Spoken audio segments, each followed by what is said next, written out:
Especially fruits మీద ఎక్కువ నేను చూస్తున్నాను సార్ ఆధారంలో చేస్తున్నది.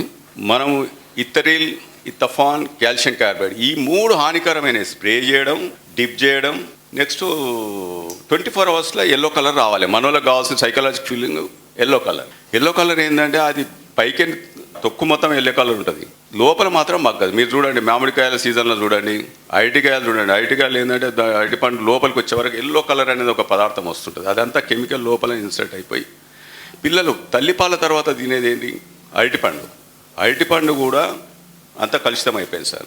జామకాయలకు ఎప్పుడైనా చూసినావా సార్? మనకు చిన్నగా ఉన్నప్పటి నుంచి అందరం గ్రామంకినే వచ్చినాము, ఎక్కడన్నా పురుగు కనిపించలేదు. ఇప్పుడు మొత్తం పురుగులే. నెక్స్ట్ సీతాఫల్ కూడా అదే.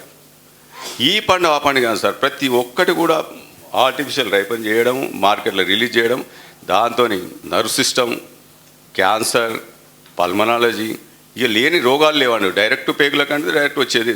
Every year per annum 14 lakhs అఫీషియల్గా క్యాన్సర్తో చనిపోతున్నారు. నెక్స్ట్ ఏఐజీ హాస్పిటల్కి పోతే కుప్పలు తెప్పలు ఉంటుంది, మొత్తం గ్యాస్ట్రిక్ సంబంధించింది.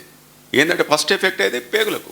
ఆ రకంగా మొత్తం తెలంగాణలో సార్ ఎస్పెషల్లీ మన దగ్గర ఎవరి భయం భక్తి ఏమాత్రం లేదు సార్. ఇక కరప్షన్ అంటామా, ఎవరికైనా మనం కాంప్లైంట్ ఇస్తే ఉల్టా వాళ్ళ దగ్గర కిక్ బ్యాక్ తెచ్చుకుంటున్నారు. ఇక ఎవరిని అడగాలి, ఎక్కడ అడగాలని మనం ఇన్ని లెటర్స్ రాసినాం కదా సార్. దాంట్లో ఒక్కరిద్దరు ముందు పడి చేస్తే వాళ్ళను ఎక్కడనో ట్రాన్స్ఫర్ చేస్తున్నారు. మరి ఈ రకంగా రోజుకు ఇంకా విపరీతమైన కరప్షన్ పెరిగిపోయింది సార్. విపరీతంగా ఈ అడాల్ట్రేషన్ పెరిగిపోయింది.